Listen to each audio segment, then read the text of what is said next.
Hello teachers, congratulations on completing the first few chapters and making it up till here. Now we will go over a presentation which has a lot of information and you may use this during your demo to show it to parents, walk them through this, make them understand what exactly is the course structure. I will divide or break this presentation into two parts. We will go through the tracks and all the details. Second video will be on FAQs. How do you handle them? Okay, we'll try and put all those questions. Let's start. As we know, the program is called Young Coders Program. This is for kids aged 6 to 16. During the course, they will develop interactive games, mobile apps, personal websites also when they learn JavaScript. The main focus is learn math and programming. There are competitions where either they are only teaching math or only programming, whereas this is a skill which goes hand in hand. Math and programming are very close knit, and that's what QMath is trying to teach through this program. So other than math and programming, they will learn logic, critical thinking, problem solving skills, take it creative and abstraction too.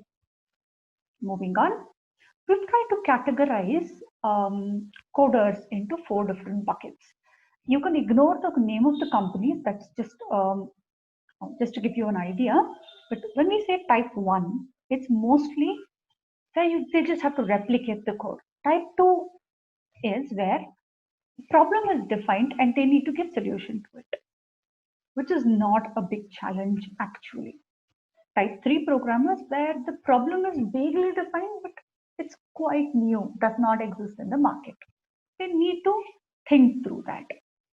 Type 4 is where they really get creative, pull up their socks, do problem solving, use their problem solving techniques and come up with something new, innovative. It can be an operating system, a game, an app. It can be an idea for a startup, so on and so forth. Obviously, QMath is trying to tackle type 4 creators. So as I mentioned, math and coding, the new skill. So you can ignore all of it and come to the last part. Math and coding go hand in hand. Math will help students become better at coding. So we are trying to hit 2 birds at the same time with this program. This is quite an important slide. If you see, we have sketched out a multi-year program and how do they look like? How do you make sense out of the slide? If you see, y-axis is all about tracks. We have 5 tracks as of now. We will start with 3 tracks, and the x-axis is grades. As you can notice, there's only grade 1, 5, and 7. That means these are only the starting years that we mentioned. It's not grade-wise. It's not like math curriculum where we have a well-defined structure. Kids of grade 1 will do this, 2 will do this, and so on. No, we have broken them into levels. So grade 1 plus is the starting age. They start with L1, followed by L2 of game development via block-based coding or visual coding as we call it. What will they build? They will make some games and design some artwork by solving puzzles. Obviously, it will give them a good foothold to programming or an introduction to programming. Then they move on to app dev.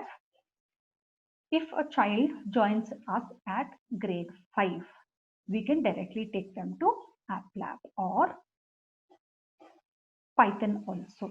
But the prerequisite remains, they should have some programming background. Otherwise, we recommend them to be 1 level of block-based coding at least. Similarly, when we see, this is grade 7 and this starts here. So if a student has to start off with Java, they should be in grade 7 or above.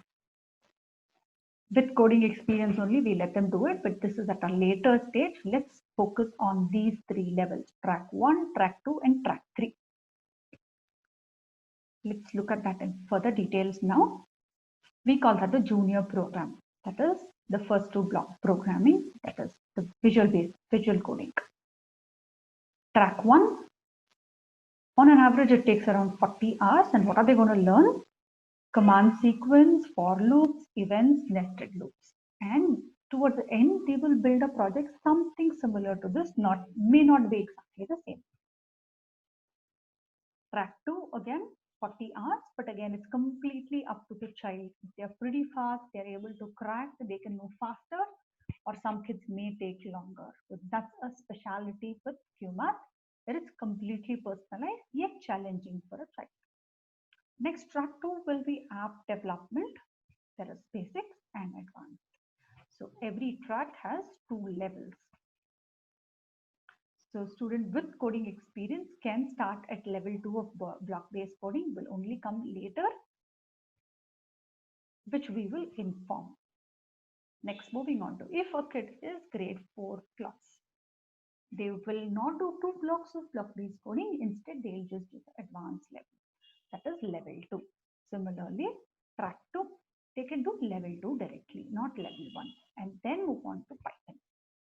Python, they will do functions, conditional statements. So this is text-based coding. This is where they start. And track 3, HTML and CSS will come in later, not as of now. After they complete these 2 levels is when they go to JavaScript. Next, for advanced program, that is grade 7 and above, they can also opt for just 1 level of block-based coding, that is just the app development. Then they go to Python. Similarly, the flow continues. They do HTML, CSS, and JavaScript later, but as of now, we're not offering this course. We are concentrating till Python as on date, but yes, it will come up later. So we'll take the FAQs in the next video.